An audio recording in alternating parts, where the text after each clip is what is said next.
This project was done by Cameron Boyce and Anna Kane on acute lymphoblastic leukemia, also known as ALL.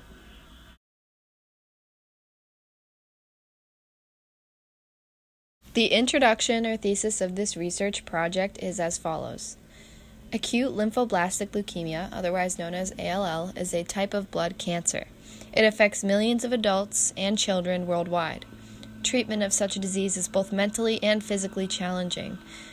As with many other variations of cancer, acute lymphoblastic leukemia does not have a definitive cure. However, survival rates tend to be high, some of the highest in all cancer types. There is still no definitive cure for this disease, although it is hopeful that there may be sometime in the future.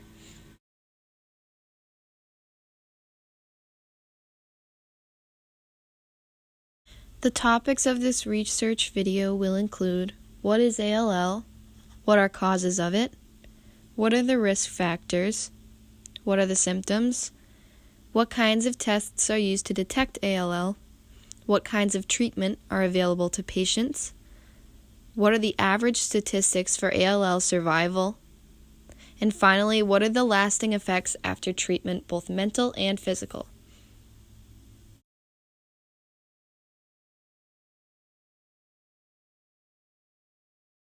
What is acute lymphoblastic leukemia?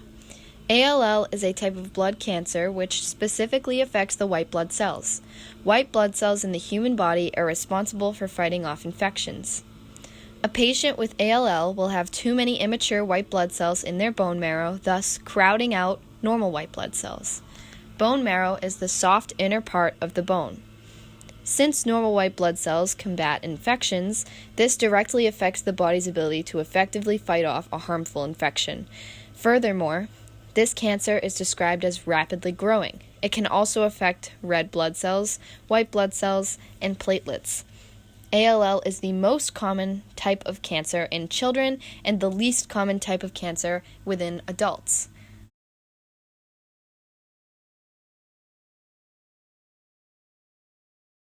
This image is from VBIvaccines.com, and it shows the difference between a sample of normal blood on the left portion of the image to a sample with ALL on the right portion of the image. As you can see, the main difference is the ratio of erythrocytes, or red blood cells, to lymphocytes, or white blood cells. Since we know that ALL is the rapid progression of white blood cells, or lymphocytes, or they can also be called lymphoblasts, which interrupt the production of normal white blood cells and healthy red blood cells, we can see the visual on the left is much more crowded with red, where the image on the right is much more crowded with purple. The red being the erythrocytes and the purple being the lymphocytes or lymphoblasts. You can see that with a patient that has leukemia, their blood is much more crowded with the white blood cells. This crowding of the white blood cells in a patient with leukemia makes progression and production of red blood cells much more difficult.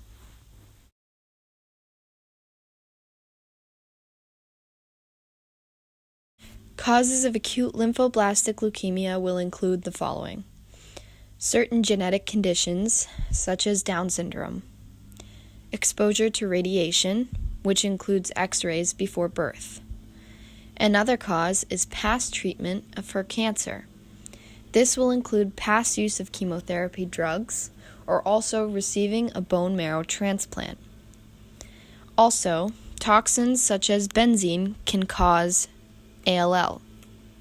Benzene is a solvent which can be used in oil refineries and other industries.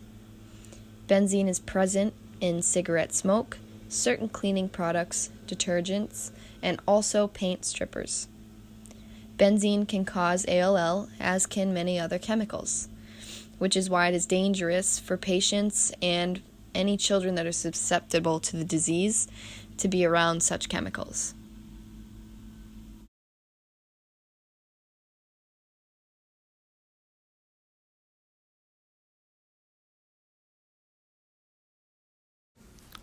Risk factors include exposure to high levels of radiation to treat other types of cancer, exposure to certain chemicals such as benzene, infection with human T-cell lymphoma leukemia virus 1, in rarer cases outside of the U.S., or Epstein-Barr virus, a related leukemia more commonly seen in Africa. Having an inherited genetic syndrome, such as Down syndrome, being white, being male, past treatment with chemotherapy, children ages 2 to 5, or a sibling who has had ALL.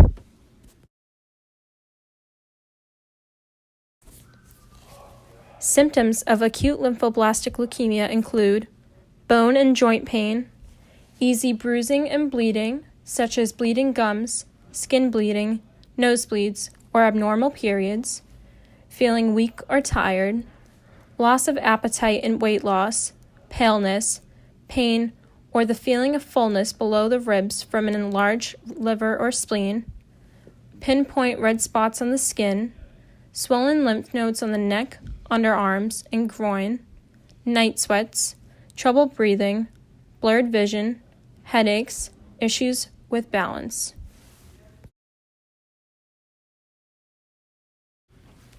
To test for acute lymphoblastic leukemia, a complete blood count, otherwise known as CBC, and a white blood cell count, WBC, can be conducted by a blood smear test. A blood smear is a blood test that gives information about the number and shape of blood cells. It can be done as a part or along with a complete blood count, otherwise known as CBC.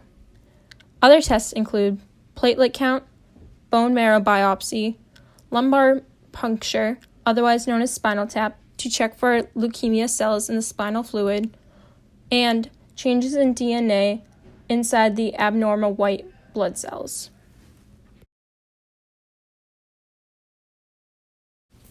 To treat acute lymphoblastic leukemia, there are two types of treatment: induction therapy and post-induction therapy. The goal of post-induction therapy is to prevent relapse. The goals of induction therapy include killing as many leukemia cells as possible, returning blood counts to normal, and ridding the body of signs of disease for a long period of time. Other treatments include radiation to the brain, stem cell transplant, bone marrow transplant, and targeted therapy. However, a popular form of treating acute lymphoblastic leukemia is chemotherapy. Below are a list of drugs that are included in the chemotherapy that is used on patients.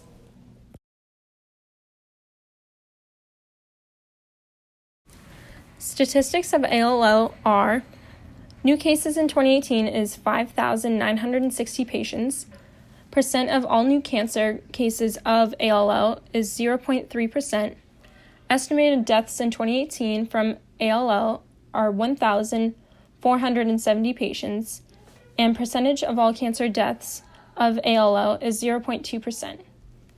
About 98% of children with ALL go into remission within weeks after starting treatment, and about 90% of patients of that percentage can be cured.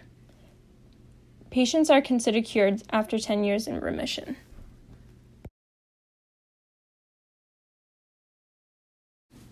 Effects after treatment include physical, mental, and cognitive effects. Some physical effects are fatigue, growth delays, thyroid dysfunction, hearing loss, or a secondary cancer. Some mental effects include mood and changes in feelings and behavior, including depression and post-traumatic stress disorder.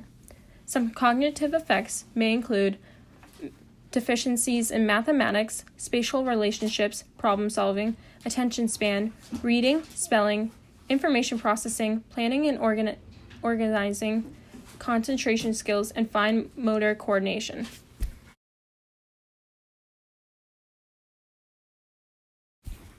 In conclusion, although in recent years, acute lymphoblastic leukemia continues to affect adults and children, more recent studies are providing for newer and more efficient methods of treatment, which will hopefully be leading to even higher rates of survival in the future, or maybe a cure.